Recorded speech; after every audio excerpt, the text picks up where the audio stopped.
Ha tenido siempre tanta reverencia y tanto prestigio este río Ebro, que desde tiempo inmemorial dio nombre a toda la península e incluso a la vida que en esta península ibérica fue prosperando. A él mismo, dice el mito, le dio nombre Íbero, que durante 37 años gobernó aquellas soledades. Ese oscuro rey íbero era hijo de Túbal, a su vez rey, de Aragón en concreto, durante 1 siglo y medio. Y por cierto, el tal Túbal era uno de los 7 hijos de Jafet, o sea, nieto de Noé.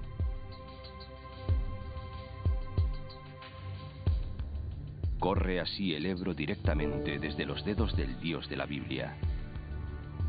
Las aguas siguen marchando y lo convierten en el segundo río más largo de los que mueren en el Mediterráneo, después del Nilo, y el segundo más largo y más caudaloso de la península. Lo primero que el ojo observa en la vida del gran río es el sometimiento con el que el hombre lo ha castigado. No solo fue parcialmente navegable por épocas, se cree que desde el mar hasta cerca de Logroño, sino que se ha procurado siempre sangrarlo y exprimirlo con gran denuedo. Unos y otros, y no siempre en paz fraternal.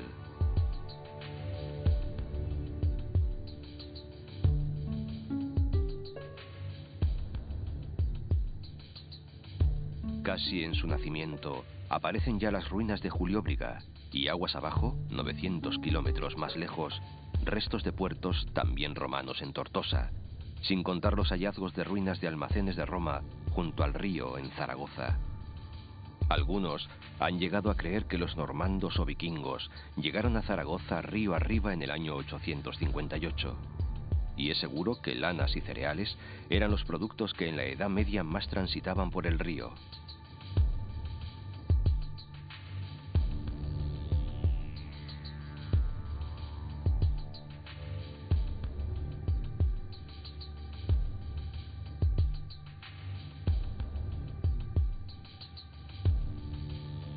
El poderoso Canal Imperial de Aragón, abierto en el siglo XVIII, facilitó mucho más el tráfico de barcazas con mercancías. Incluso existió una línea regular de viajeros entre Tudela y la capital aragonesa.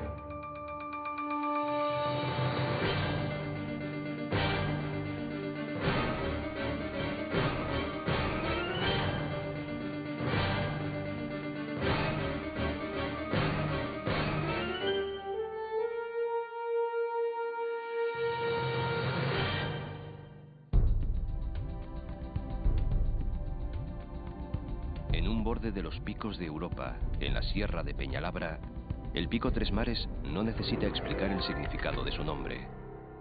Una gota de agua o de deshielo allí caída o formada puede resbalar hacia el Cantábrico como lo hará a bordo del río Nansa, al Atlántico, conducida por el Pisuerga, o al Mediterráneo, acogida por los ríos Íjar y Ebro, si es que los dos no son la misma cosa. Sentenciaba Gerardo Diego. Ni una gasa de niebla, ni una lluvia o cellisca, ni una dádiva de nieve, ni un borbollar de fuente candorosa dejó perderse. Entre las montañas, a veces de más de 2000 metros, 3 imprecisas y altas llanuras reciben el nombre de Campó.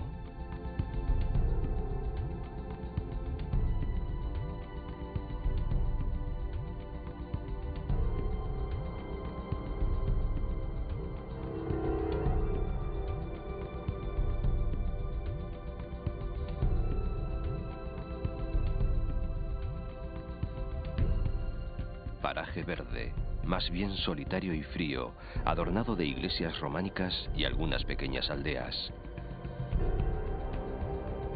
Los tiempos modernos, claro, han traído algunas novedades. En el Alto Campó, por ejemplo, se han instalado los asombrosos equipos de una estación de esquí. Aquí trabajan máquinas de todo género y aparece lo que habitualmente pide el turista de la nieve: remontes, estacionamientos, helipuerto, hoteles y albergues variados.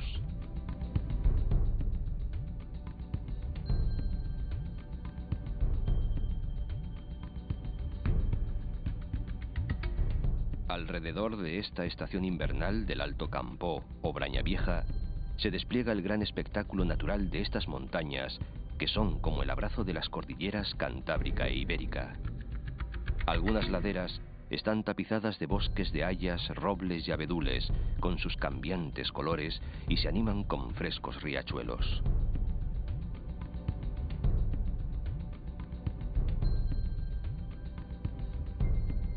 Estos valles de la Hermandad de Campó de Suso permiten la vida de una decena de pueblos casi alineados junto al curso del río Híjar, entre la estación y la capital de la comarca, Reinosa, unos 30 kilómetros.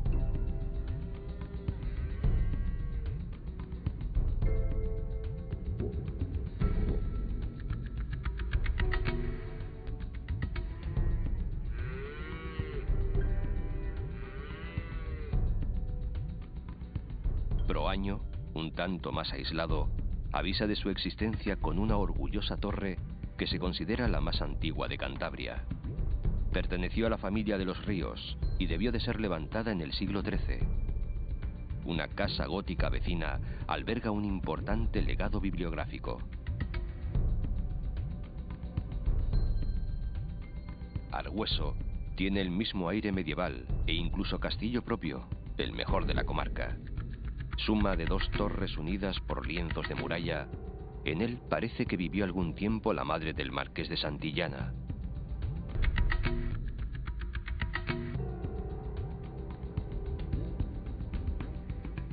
Desde las almenas puede contemplarse el vuelo de cernícalos, cuervos y águilas culebreras sobre el impresionante barranco.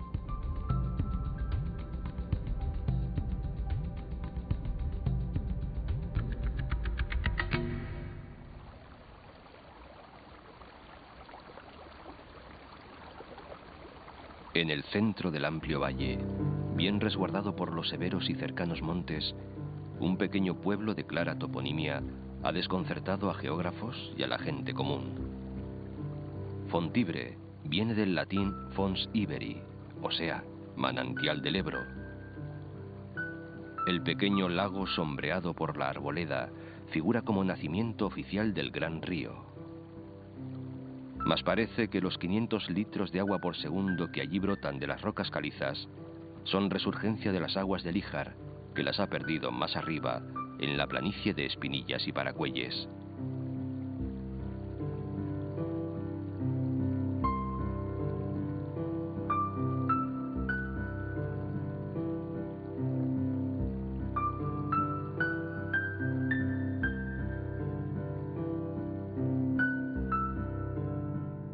Sean cuales sean los orígenes de esas jóvenes aguas, encuentran muy pronto la ciudad de Reinosa, encrucijada, vestíbulo de la montaña, puerta de la meseta, hacia donde van las aguas. El Ebro parte en 2 a la pequeña ciudad montañesa. Deja a su izquierda la plaza mayor y la gran fábrica de la parroquia. A la derecha han ido buscando espacio los barrios más modernos y mercantiles. Sus famosos palacetes y casonas con escudos de nobleza, airosos púlpitos y miradores están un poco por todas partes, en calles organizadas para defenderse del frío. Reinosa ha sido sobre todo capital ganadera, pero también fue tradicional centro de hospedaje, afortunado o fatal. Dicen que aquí, con los fríos, curó sus males el ya achacoso Carlos V, recién desembarcado en Laredo. Paraban también en la ciudad trajinantes de la meseta con sus lanas y su trigo, camino del puerto castellano de Santander. Mucho antes habían estado las legiones romanas en su guerra contra los cántabros, y hasta los franceses de Napoleón, en fin, acamparon en Reinosa, mas para saquearla y destruirla.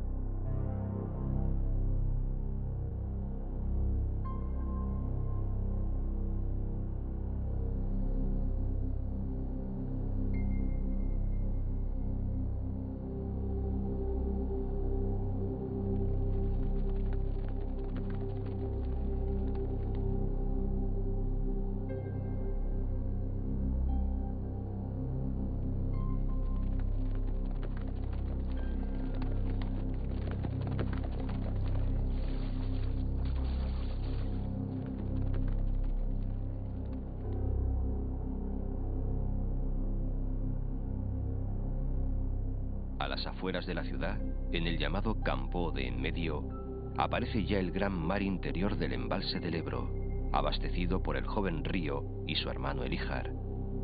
Se construyó en el año 1913 y es uno de los ejemplos de regulación estacional de un río. En este gran valle acuático que retiene más de 500.000 de metros cúbicos, se ahogaron varios pueblos y unas cuantas minas de carbón. Procura hoy gran provecho para generación eléctrica y bombeo de aguas para regadío, y da refugio a miles de aves acuáticas.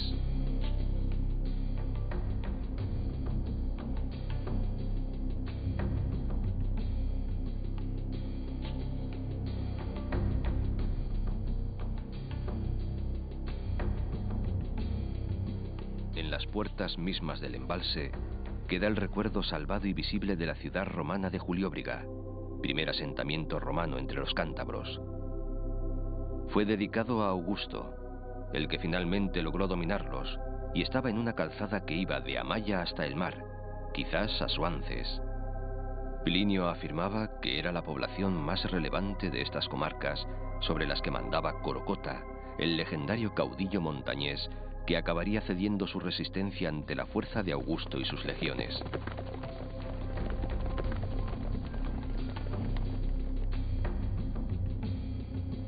Son tierras de escasa población y mucho desconocimiento, también de gran carácter y hermosura. Casi cada pueblo tiene un regalo que ofrecer. Bustamante, su gran torre, la más alta de Cantabria. Monegro, la ermita de las Nieves. Volmir, la recoleta iglesia de San Cipriano, con su airosa espadaña. Orzales, Requejo.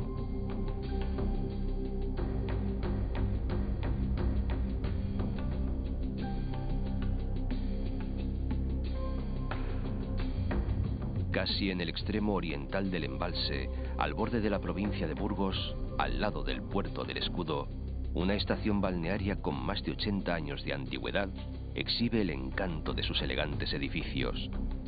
Las aguas que brotan del balneario de Corconte han tenido siempre fama de buenas curadoras de la gota, la diabetes, los males del riñón y otras enfermedades. En el costado meridional del embalse, un puñado de pueblos, tanto cántabros como burgaleses, muestran algunas heridas causadas por las aguas. Llano estuvo a punto de desaparecer y perdió por completo su ermita del Avellanal. La de San Martín, en Renedo, logró salvarse, aunque con las aguas casi pegadas a sus muros. Frente a Villanueva de las Rozas todavía destaca la espadaña de su iglesia parroquial.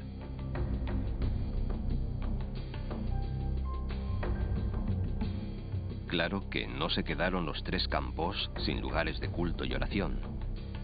Desde hace 1200 años sigue en su sitio el cenobio de Montes Claros, erigido como consecuencia de la aparición de una imagen de la Virgen en una cueva.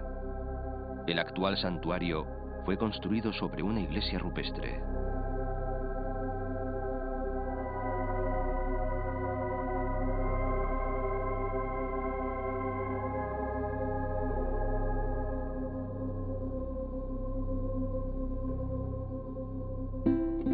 Un poco más arriba, el río se libera de las ataduras del embalse, y no por el lado opuesto a donde entra él, como parecería lógico, sino por un costado muy próximo a esa puerta de entrada. Fue allí donde construyeron la presa del gran lago artificial, apenas 35 metros de altura y muy escasa longitud.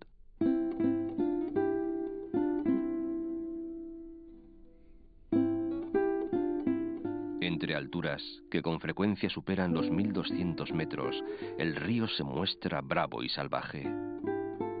Unas cuantas poblaciones, Aldea de Ebro, Bárcena, no se asustan de asomarse a su corriente, que se abre camino por valles cerrados. La comarca empieza a llamarse ya Valderredible.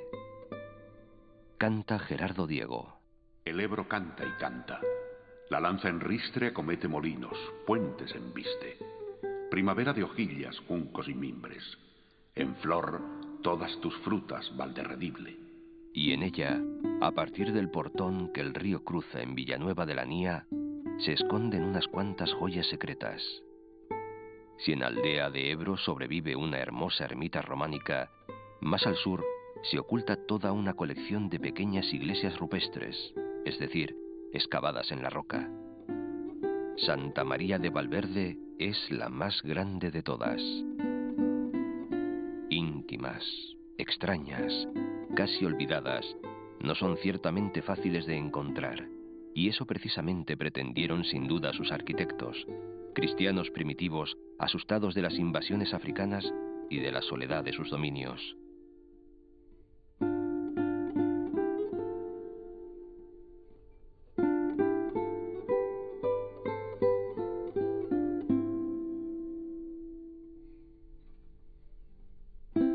Polientes es el pueblo que con sus casonas de piedra actúa como centro histórico y vital de la zona.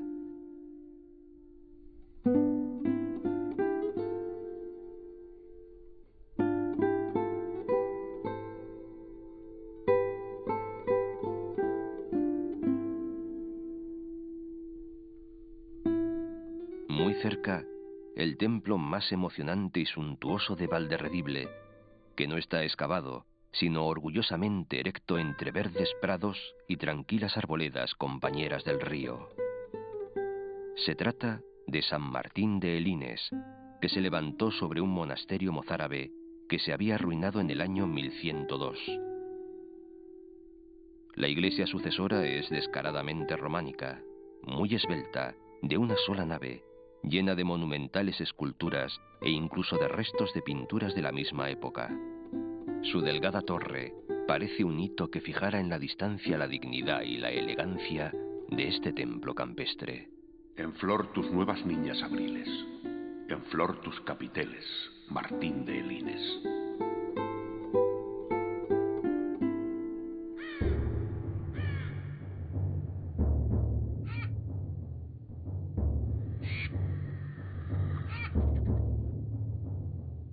Apenas entra el río en la llamada Castilla Germinal, provincia de Burgos, se ve rechazado por los altos páramos calizos de la Lora y tiene que abrirse paso hacia oriente por hoces y angosturas en complejos y raros meandros. La profundidad de las gargantas alcanza a veces los 200 metros en un espectáculo admirable de rocas y verdor.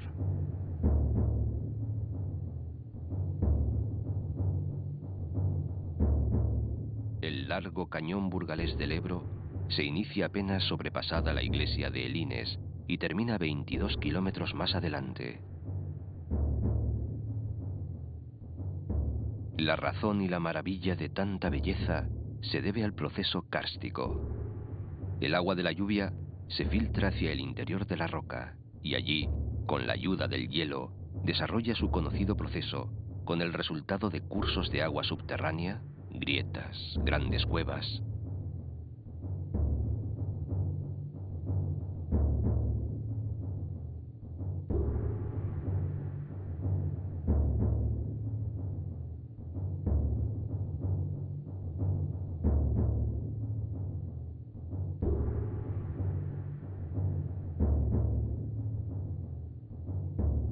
Donde el espectáculo del cañón del Ebro ofrece su mayor majestad es en Orbaneja del Castillo.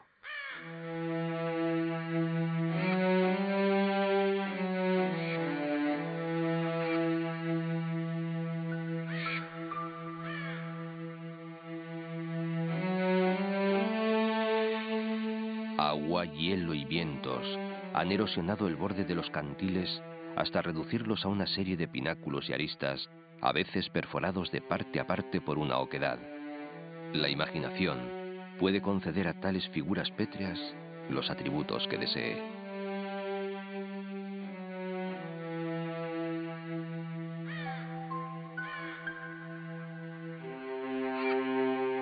Pero si ese largo e impresionante espinazo residual de la placa pétrea parece establecido como monumento natural, el propio pueblo de Orbaneja, colgado en lo alto de una ladera sobre un enorme tobazo inundado de vegetación, repite ese mérito.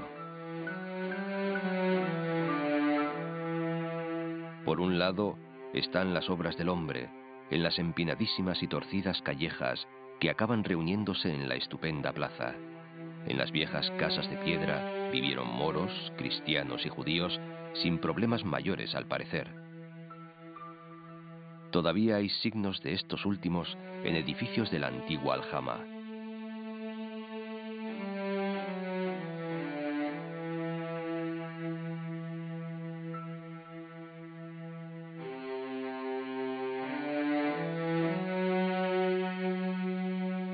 Claro que tampoco ha sido avara la naturaleza en el pueblo mismo. Bajo su entraña, en el interior de una caverna, brota un río que regala espuma y rugidos al caer sobre una poza cristalina 20 metros más abajo.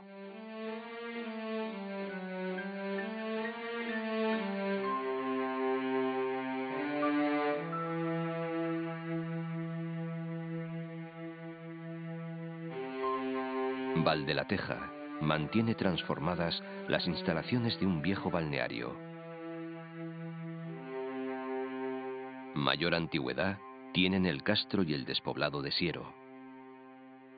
Hubo aquí una fortaleza de cierto empaque cuando las primeras poblaciones de Iberia, pero nada queda de ella, solo el recuerdo de las gentes romanas que aquí se asentaron más tarde.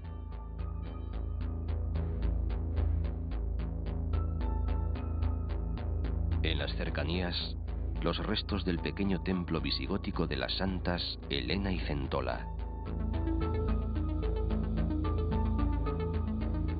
Y el gran espectáculo que la vista alcanza desde esas alturas de Castrosiero.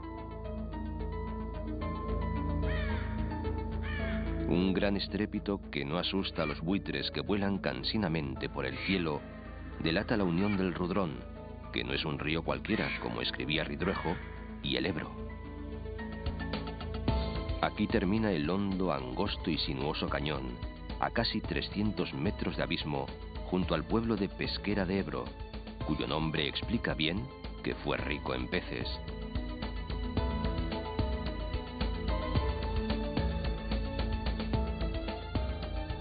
También lo es en casas hidalgas y apacible bienestar.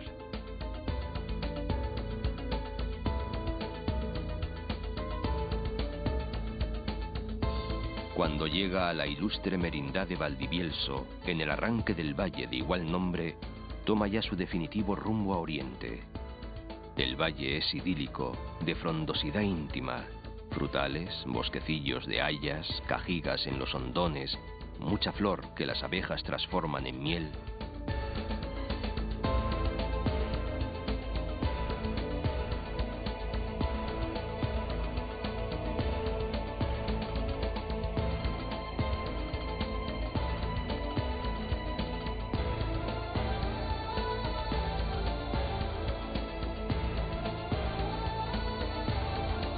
Valdenoceda, a los pies del puerto de la Mazorra, además de una iglesia de cierto mérito, tiene a su lado una torre almenada que pertenecía a los Velasco, dueños feudales de todos estos territorios.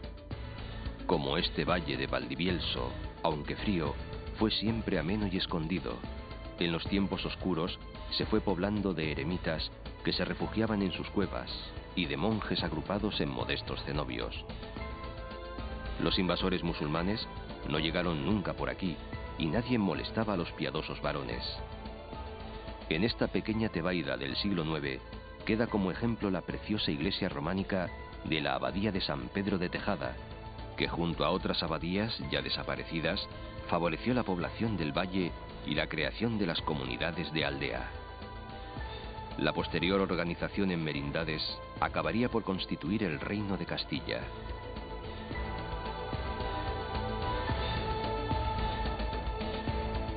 El río contiene su vigor en el embalse de Cereceda y no parece interesado en visitar la ilustre villa de Oña, que ha de contentarse con la modestia del afluente Oca, que es el río de la Bureba.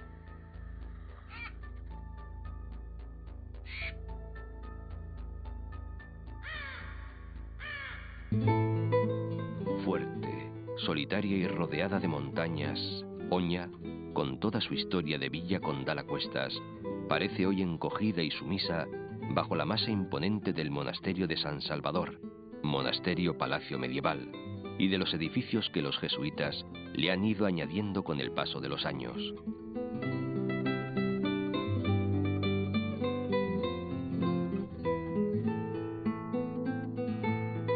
La abadía fue en sus comienzos, en el 1012, lugar de retiro de una hija del rey Sancho García, aunque cenobio mixto.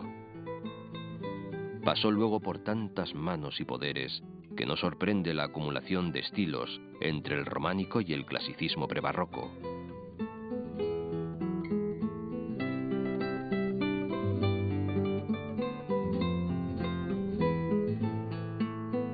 El que es hoy pequeño pueblo conserva muchos atractivos, fruto de la importancia histórica que tuvo.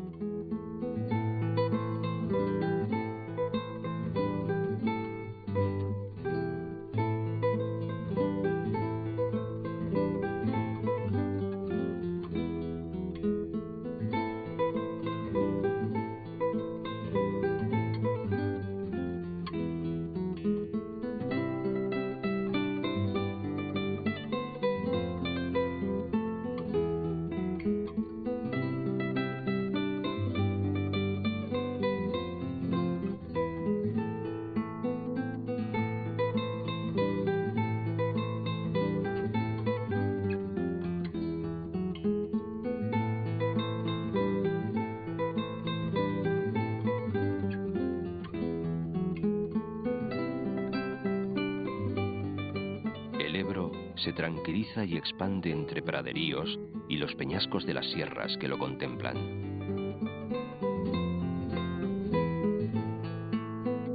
Y así, como reposado y calmo, se aproxima a Frías.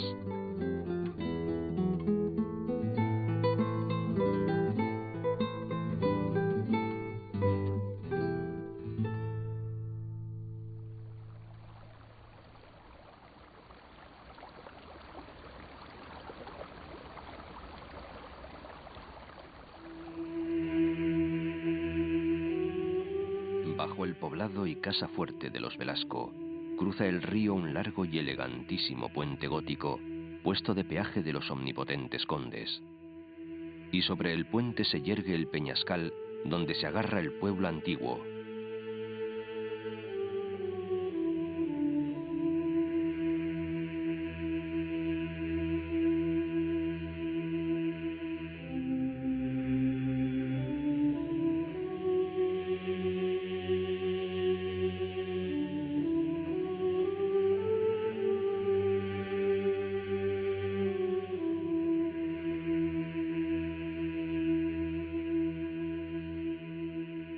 Y en una de sus puntas, el castillo, cuya torre principal parece prendida en amenazante equilibrio.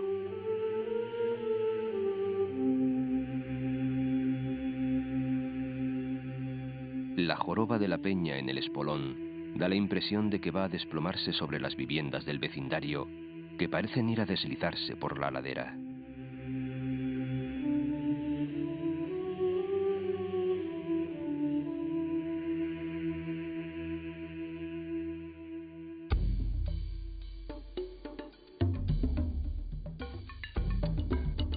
Por el apacible valle de Tobalina, casi paralelo a la sierra de Pancorbo, se esparce un puñado de pueblos pequeños y de escasa entidad y fama, salvo quizás Santa María de Garoña, y sencillamente por tener en su suelo la más antigua central nuclear de España, instalación hoy menor en un meandro estrangulado del río.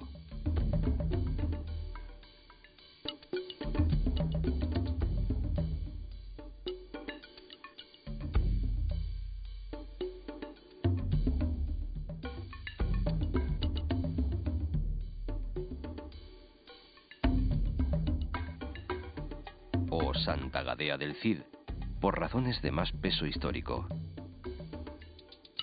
El perfume de la Edad Media, cuando el pueblo era encrucijada de varias calzadas importantes, se percibe todavía en calles y rincones, así como en las reliquias de su antigua judería. No ocurrió aquí el famoso juramento real, que se produjo en una iglesia de la capital, por lo que el actual apellido del pueblo es un tanto extemporáneo.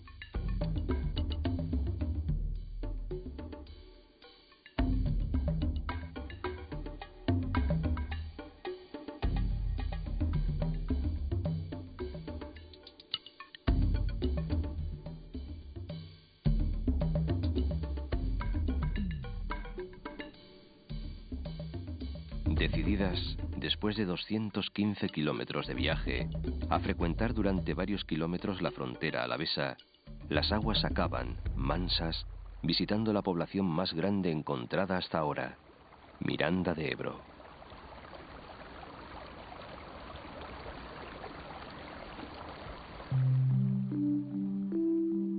Un puente divide hoy las dos bandas de la población, la alavesa o de San Nicolás, hoy del Espíritu Santo, y la burgalesa, más antigua, o de San Martín. Barrios de Allende y de Aquende.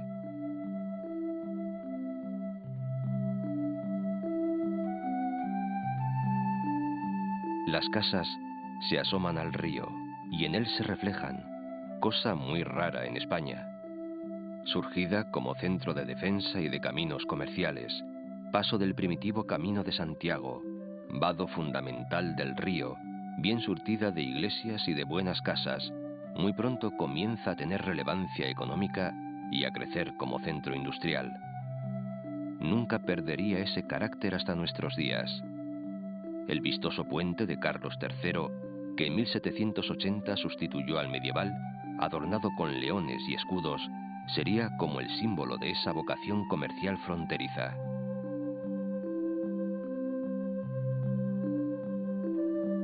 Acompañado por hileras de álamos, entre algunas lagunas y tierras de regadío, el Ebro tiene oportunidad de contemplar por vez primera asuntos tan raros como una fábrica de relojes de torre y el agitado tráfico de los trenes.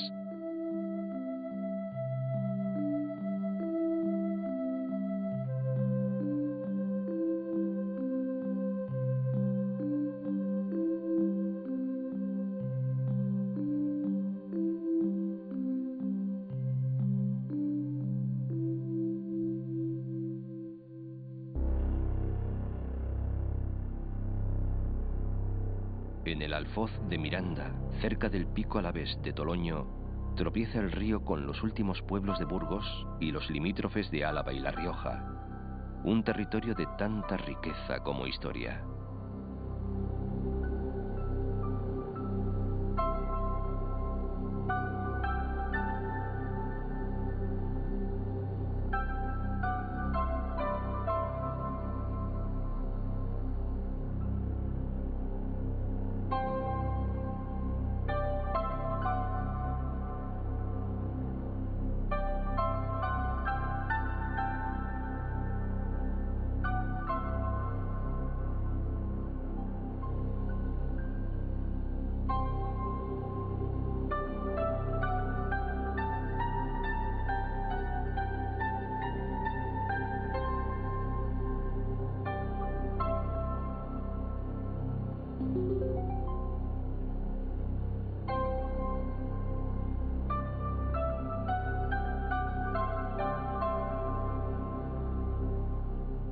El mejor ejemplo de que surge una nueva tierra es Haro, primera población riojana de empaque que encuentra el río. Conquistada enseguida por los romanos, aparece como poblada poco antes del año 1200, y el vino le daría el título de ciudad mucho más tarde, en 1891. Ha sido, pues, el vino el que otorgó prestigio y fama a esta atalaya sobre el Ebro, gloria mayor que el de algunos sucesos históricos.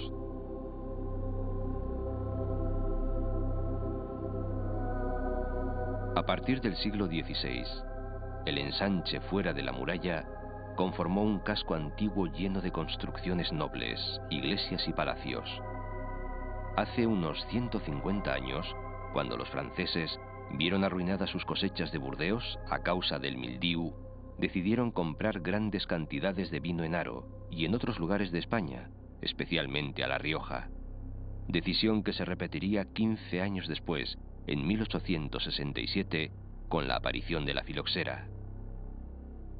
Eso significó una nueva prosperidad para Haro, y de ahí surgen riquezas nuevas como su teatro, la plaza de toros, el alumbrado público y numerosas bodegas organizadas al estilo francés, con una estación enológica creada en 1892.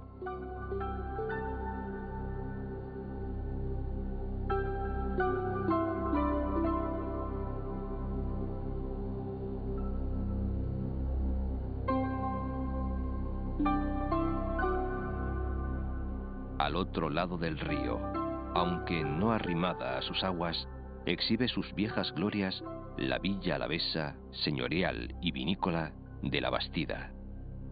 Ya la etimología de su nombre evoca un carácter defensivo, innecesario en la actualidad.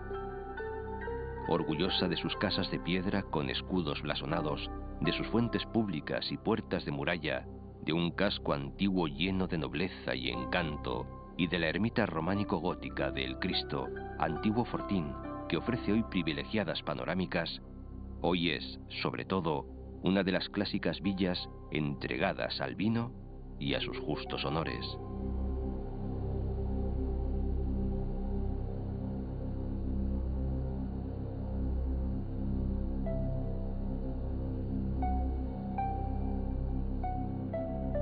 Lo mismo que pueblos más pequeños, como Ollauri y Briones, riojanos los dos, o el pulcro y acogedor Samaniego, de nuevo en Álava. En esta villa, además de una buena iglesia y casonas que son santuarios del vino, queda en pie un torreón circular de las fuertes defensas que tuvo en la época en que la disputaban Navarra y Castilla.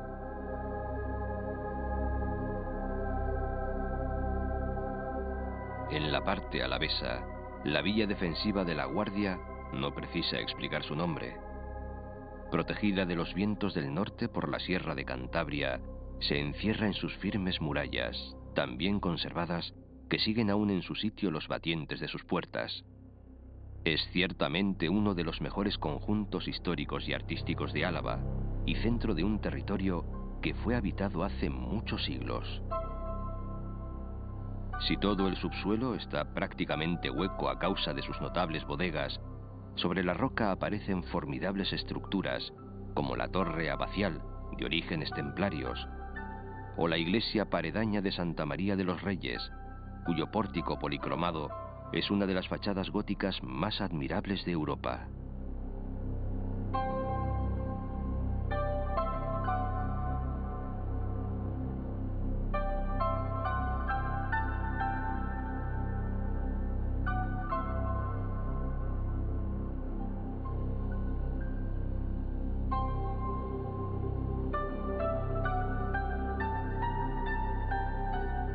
A tales joyas de la arquitectura habría que añadir otros varios templos y un número muy alto de palacios y de casas solariegas de los siglos XIV y XV, una de las cuales perteneció al escritor y fabulista Samaniego, que aquí nació.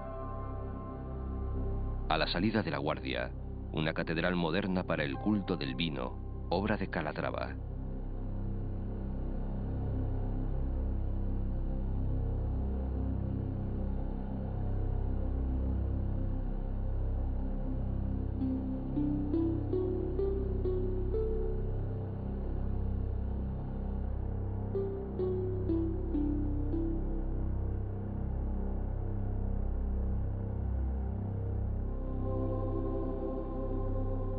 De la cercana y verde Sierra de Cantabria baja al Ebro un puñado de arroyuelos de cauce cíclico.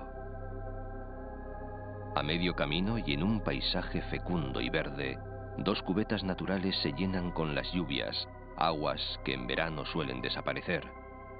Son las lagunas de Carra Logroño y Carra Valseca.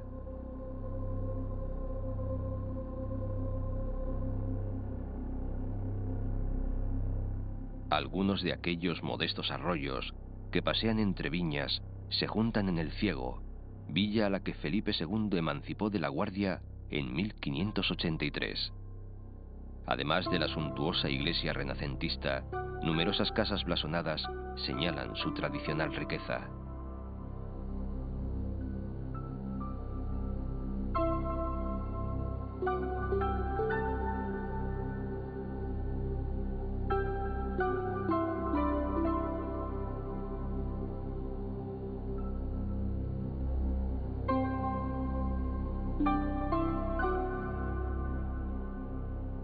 Junto a las aguas, la Puebla de la Barca debe su nombre al transporte con el que desde aquella orilla se cruzaba un río que en ocasiones venía muy crecido y que escaseaba en puentes.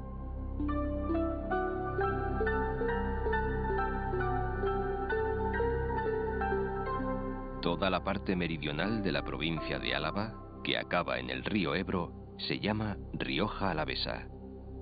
En la época medieval, perteneció al reino de Navarra y fue siempre reconocida por su riqueza agrícola, no limitada desde luego a la vid, aunque su cultivo sea la gloria mayor de estos pueblos. Se cree que existen unas 26.000 parcelas de viñedo. La mitad de los pequeños viticultores elaboran su propio vino y dejan una cantidad de uva liberada para un mercado comparativamente menor que en otros términos riojanos. En consecuencia, se destaca un estilo de vino antiguo y original llamado tinto de cosechero, que se elabora exclusivamente para beberlo joven y por el método denominado de maceración carbónica, es decir, fermentando las uvas enteras sin estrujar.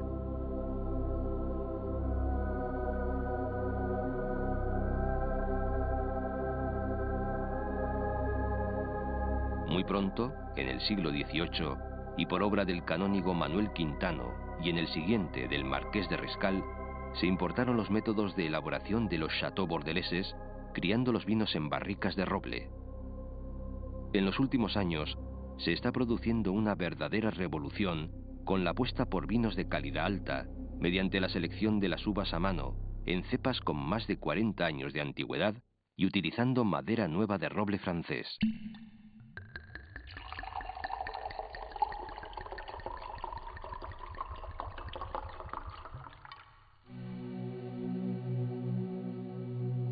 En la margen derecha del río, que pertenece a la comunidad autónoma de La Rioja, el proceso es similar, como la propia historia política y agrícola. A una decena de kilómetros de Haro, en lo que suele denominarse Rioja Alta, la plaza fuerte de Briones, encaramada en un teso, vio el final de las luchas territoriales entre los reyes de Castilla y de Navarra en 1372. También en la villa se celebró el matrimonio de la princesa castellana Leonor con Carlos, hijo del rey navarro.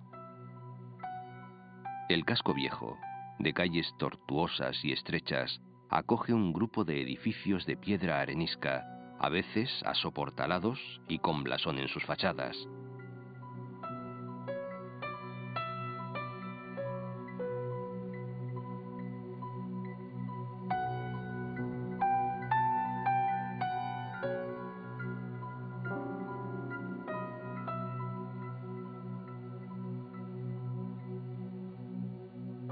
Todavía hablan en el pueblo de la plaga maldita de la filoxera, que en 1901 primero y con el golpe de gracia de 1916 dejó pobres a familias enteras a las que hasta entonces les había bastado para vivir decentemente una cuba de vino al año. Briones no logró recuperarse.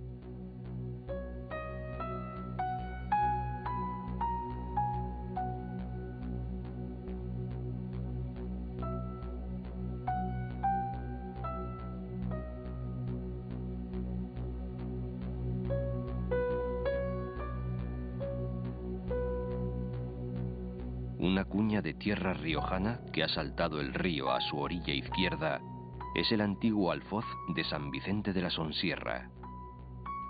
Fronteriza y muy disputada por Castilla y Navarra, aislada en un cerro sobre el cauce del Ebro, la Puebla ha perdido sus famosas murallas, pero conserva una buena iglesia y una ermita desde la que, siguiendo una vieja tradición, procesionan en Semana Santa, espaldas marcadas por la sangre, los flagelantes conocidos como picaos.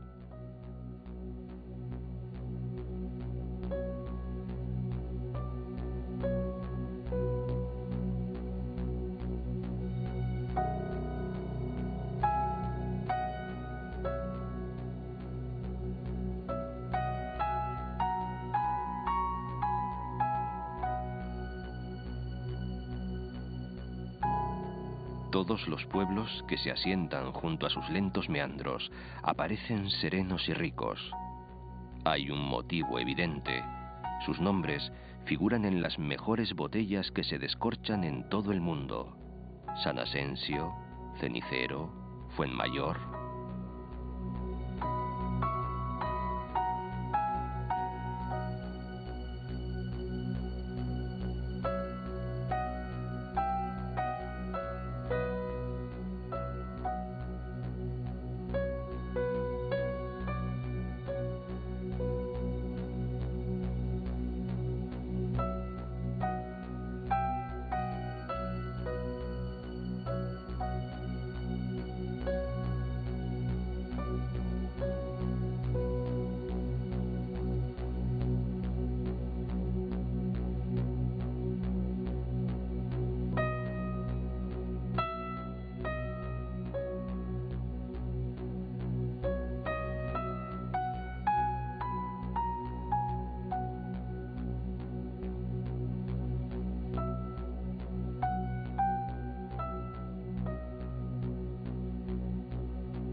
Cenicero posee el título de ciudad por el mérito que mostraron sus habitantes con los heridos de un terrible accidente ferroviario sucedido en 1903.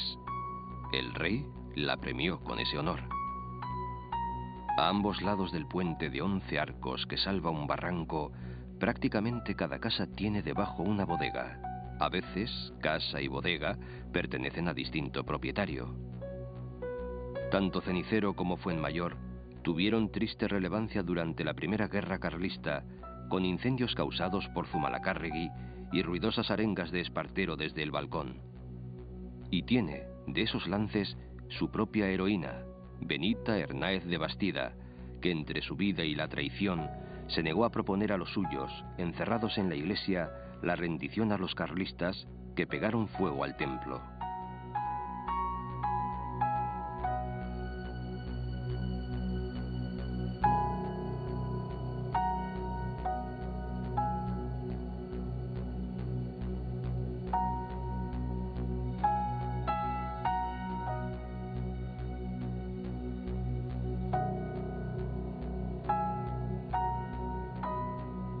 La monumental fuente de Fuenmayor, de la que toma nombre, servía también de lavadero y era muy nombrada en toda la comarca. Se cree que estuvieron por aquí asentados los romanos y quiere la leyenda que 3 capitanes victoriosos de una batalla que nunca existió, la de Clavijo, refundaran la Puebla de Fuenmayor en razón de la fertilidad de sus campos.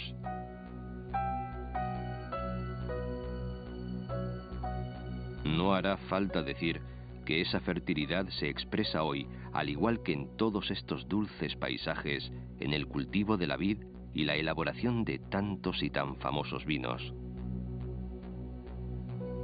Desde 1788, el Palacio de los Marqueses de Terán fue la sede de la Real Junta de Cosecheros de La Rioja, aprobada por el Consejo de Castilla. La sociedad, formada por representantes de todos los pueblos de La Rioja, se preocupó, desde tan lejanos tiempos, de mejorar las condiciones de producción y comercialización del vino.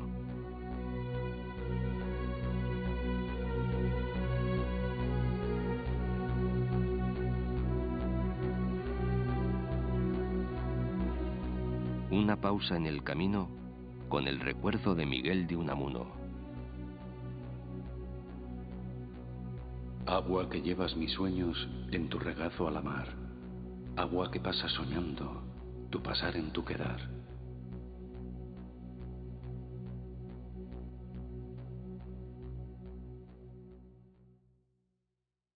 Yo voy soñando caminos de la tarde, las colinas doradas, los verdes pinos y las encinas,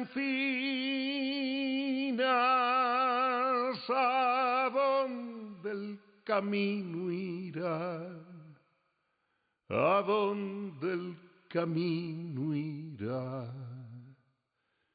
Yo voy cantando viajero a lo largo del sendero, la tarde cayendo está, la tarde cayendo está.